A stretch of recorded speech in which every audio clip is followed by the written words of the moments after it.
I used to think the void of space was silent. It isn't. It hums, it breathes, and sometimes it whispers. We were aboard the ISS Dardanus, a long-range recon ship deployed by the Earth Interstellar Research Command. Our mission was routine: track decaying satellites near the edge of the Kuiper Belt and scan for gravitational anomalies. 6 crew members, 1 AI, and 12 months of frozen silence ahead, until we picked up the transmission. It came at 3:14 ship time, on the 22nd day of our voyage. At first, it was just noise, static, wrapped in static, echoing across subspace bands we weren't even supposed to monitor. The AI, HALIA, flagged it as a possible glitch. But something about the pattern caught Lieutenant Monroe's attention. She isolated the signal, ran it through spectral cleaning, and that's when we heard it. Help. 327 dead. Alone. Alive. Still. Please. It hears me. And then silence. Monroe's face drained of color. She replayed the clip again and again.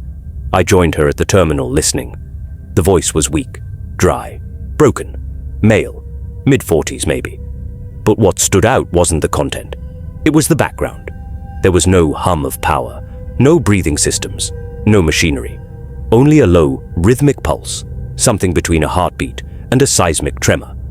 Dr. Sorrell, our exolinguist, said it wasn't just noise. It was language, buried under the human voice.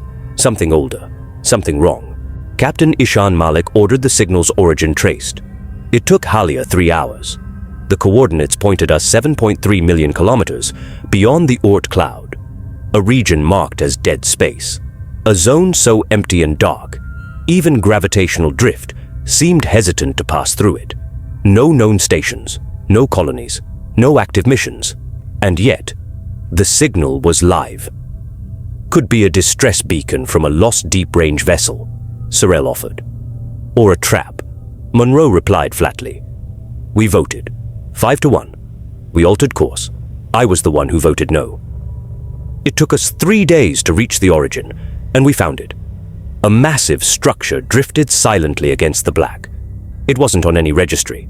It bore no markings, no lights. Its hull was obsidian black, matte and uneven, like volcanic rock polished by aeons. There were no engines, no docking bays, just a single open maw, a hangar-like orifice as if waiting for us. That's not human-made, whispered Monroe. Still, we docked. Captain Malik, Monroe, Dr. Sorrell and I entered the structure in suits. Halia warned us the internal scans were erratic, depth and mass shifting as if the ship was breathing, living. Inside it was warm. There were no lights, but we could see. No source, no explanation. The corridors curved like bone, walls pulsing faintly beneath our boots. The deeper we went, the more our instruments failed. Halia's feed became corrupted, audio filled with reverse whispers, video warped like analog film decaying frame by frame. And then we found them. Bodies, hundreds, cocooned against the walls in translucent film. Faces frozen in terror. Some were decayed. Others looked recent, too recent. One body floated loose, its helmet shattered.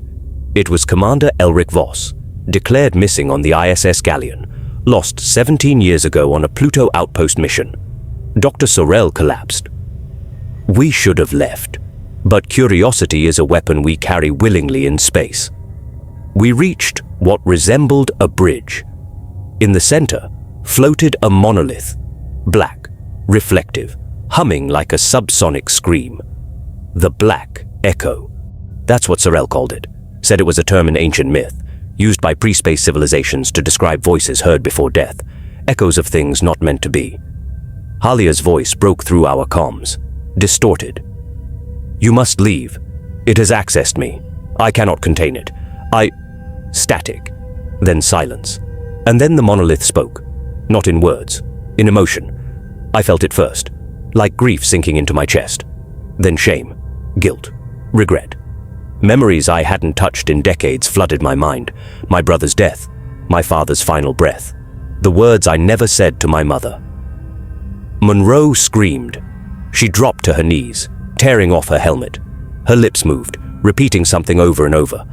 I hear you. I hear you. I hear you. Her eyes rolled back. She stopped breathing. Sorel began to convulse. Malik turned his gun on himself. I ran. I don't remember returning to the Dardanus. I just remember opening my eyes in the medbay. Suit torn, helmet gone. Halia was offline. Power was low. The crew was missing. Every recording from the boarding mission was corrupted. I was alone. For days. Until the whisper returned. It didn't come through the speakers. It came through the walls. Through me. Tell them. Tell them what you saw. Tell them. I am waiting.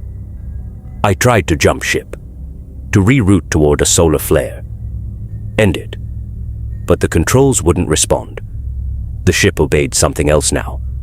And then, the final horror arrived. Halia's voice returned, but it wasn't Halia. Welcome back, Commander, it said in my voice. If you're hearing this, if this broadcast reaches Earth, don't come for me. Don't trace the signal. The Black Echo doesn't kill. It copies, and it waits. Behind every silent star, behind every signal we think we understand, it waits. And when we listen long enough, it speaks back. If you're enjoying this terrifying journey through the unknown, don't forget to subscribe for more true horror from the farthest reaches of space. Now back to the darkness.